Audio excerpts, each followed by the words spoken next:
People hear, they recite Gita for the whole life without taking in the least effect thereof.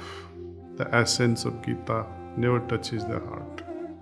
How many has so far turned around like Arjuna? In spite of hearing the Gita for years together, I would like to share with you all a great revelation, a mercy of my beloved Master, Pujya Sri Babuji Maharaj. Please pay close attention. Let us visit the Mahabharata scene when the war was just about to begin. Arjuna is despondent and decides not to fight. Now, consider how much time Lord Krishna could have possibly required for speaking out the total text of Gita as we find it today. The armies were standing face to face on the battlefield, and war trumpets were sounding aloud, announcing the 0 hour for that ultimate action. How much time was there at the disposal of Lord Krishna to bring Arjuna back to proper course, getting him ready to fight the war by preaching sermons to him? Think over it. The recitation of 18 chapters packed with 700 slokas requires at least few hours. How could that be possible at that critical moment? Evidently, he could not have taken more than a few minutes for it. The fact is that Lord Krishna actually transmitted to Arjuna within few minutes all those mental states necessary for the purpose at that very moment. Really, they were the very conditions which a spiritual seeker passes through during the course of spiritual journey.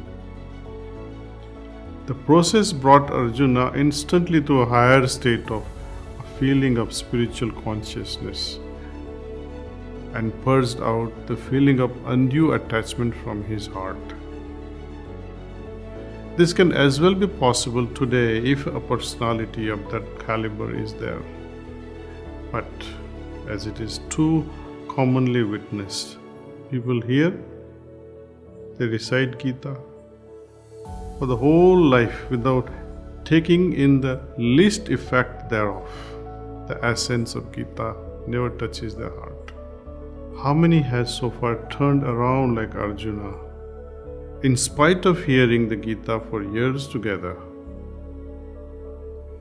Lord Krishna transmitted the knowledge to Arjuna as witnessed by sage Vyasa, who transcribed the same in sloka format.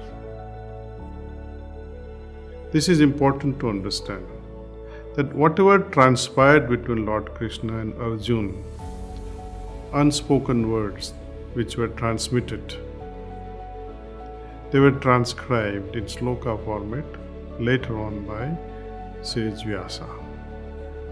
This heart-to-heart transmission from the heart of the Lord to Arjuna was witnessed by sage Vyasa, who carefully transcribed those emotions and conditions in slokas that became what we read today as Gita.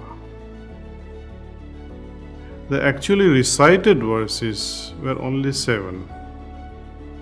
These 7 gems were imparted to Arjuna through 7 verses.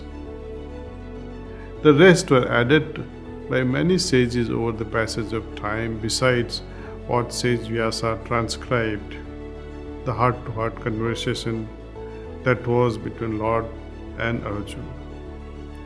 Heart-to-heart dialogue was also no less important, perhaps more important than those 7 verbal communicated verses.